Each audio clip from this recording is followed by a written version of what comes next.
ஓம் சாய்ராம்.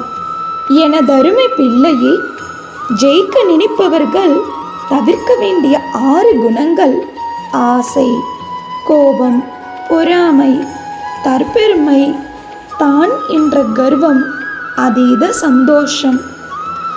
அறிவு, அழகு, செல்வம் இவற்றில் உயர்ந்திருப்பவர்கள் அதை எண்ணி கர்வம் அடைவது கூடாது.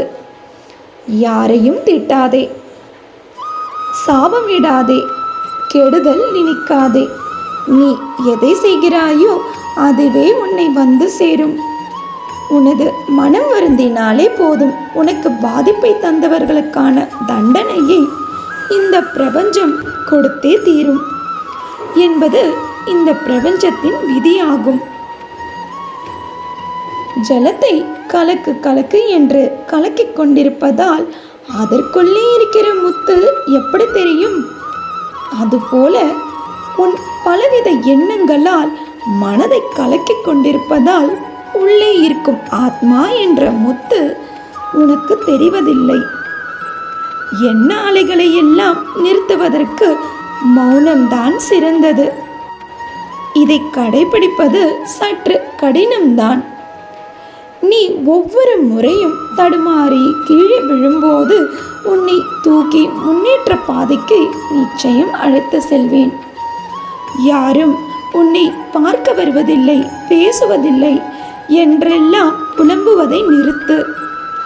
அவர்கள் அப்படியே வந்து பார்த்தாலும் இவர்கள் யாரிடமும் கையேந்தாமல் எப்படி வாழ்கிறார்கள் என்று உன் மீது பொறாமைதான் கொள்வார்கள். இதனால் உனக்கு கண் திருஷ்டி ஏற்படும். மேலும் உன் வேலைகள் அனைத்தும் தடைப்படும்.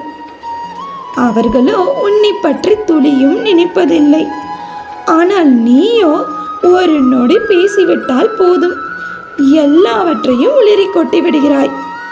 இன்னும் உனக்கு நிறைய புரிய வைக்க வேண்டியிருக்கிறது. இப்படிப்பட்டவர்களை நீ தள்ளி வைத்தாலே போதும், உனக்கு பெரும் வெற்றி காத்திருக்கிறது. நல்லது நடக்கும் என நீ திரும்ப திரும்ப சொல்லும் போதே நிச்சயம் நல்லதே நடக்கும். நீ முயற்சி செய்யும் காரியங்கள் அனைத்தும் வெற்றி பெறும். இந்த சாயின் ஆசி உனக்கு எப்போதும் உண்டு. இன்றும் என்றும் என்றென்றும் உன் சாயப்பா உன் அருகில். வாழ்க வையகம், வாழ்க வளமுடன். ஜெய் சாய்ராம்.